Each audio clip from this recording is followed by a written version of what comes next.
Welcome to the Nav Viking tutorials. I'm Johannes Gudmundsson, founder of Anecta, a Microsoft Dynamics NAV Gold certified partner.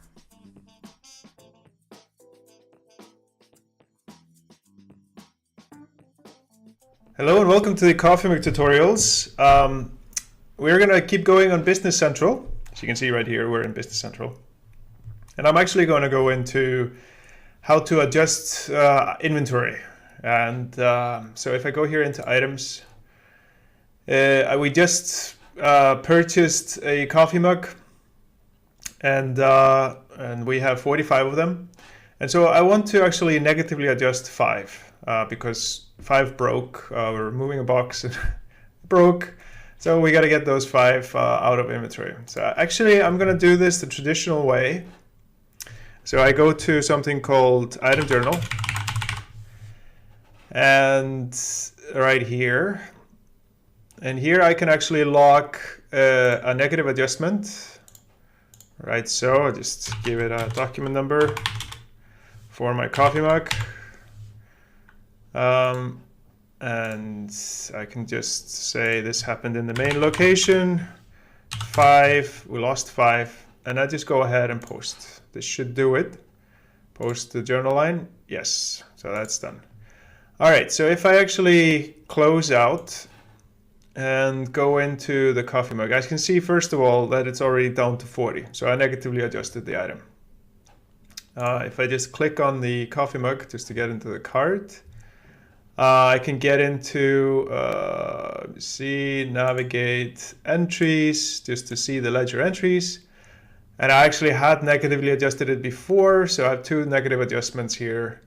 And I'm down to 40, right? So this is pretty simple. Just post a negative adjustment in the item journal. You can do a positive adjustment and you're good. There is another way in Business Central though that is new. And that's the whole reason why I'm actually doing this video. So who wants to go into the item journal if they don't have to? No one, right? How about if we just go here into, let me see, inventory. Oh, I'm sorry, into item, adjust inventory. That's what it was. All right, if I click on that, and I had the coffee mug highlighted, I can actually see the inventory that we have in the east and main warehouse. So wait a minute, I'm actually going to put 5 in the east warehouse, and main I'm going to take down to 35, right? So we just found 5. Now,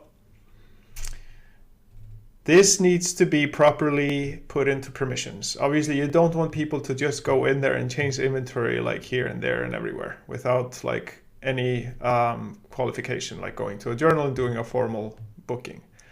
So if you put permissions on this, people cannot do it unless they have authority to do that.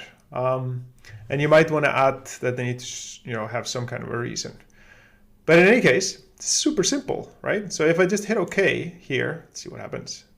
Boom. Okay, we still have 40. But if I actually go into the item itself and look at the inventory, oops, right here, entries, ledger entries, I can see that there's been changes made. Positive adjustment, negative adjustment. So we should have some in the east warehouse. And if I go in inventory availability by location, that should give us that. So yep, I have in the east warehouse 5 and in the main warehouse 35. So I actually just went on the item list, adjust inventory, and adjusted the inventory and hit OK. No formal inventory journal or item journal or anything like that. That's pretty cool, very easy. So Business Central, it's surprising. All right, well, thanks for watching. If you got something out of this, thumbs up. Subscribe if you haven't. Thank you.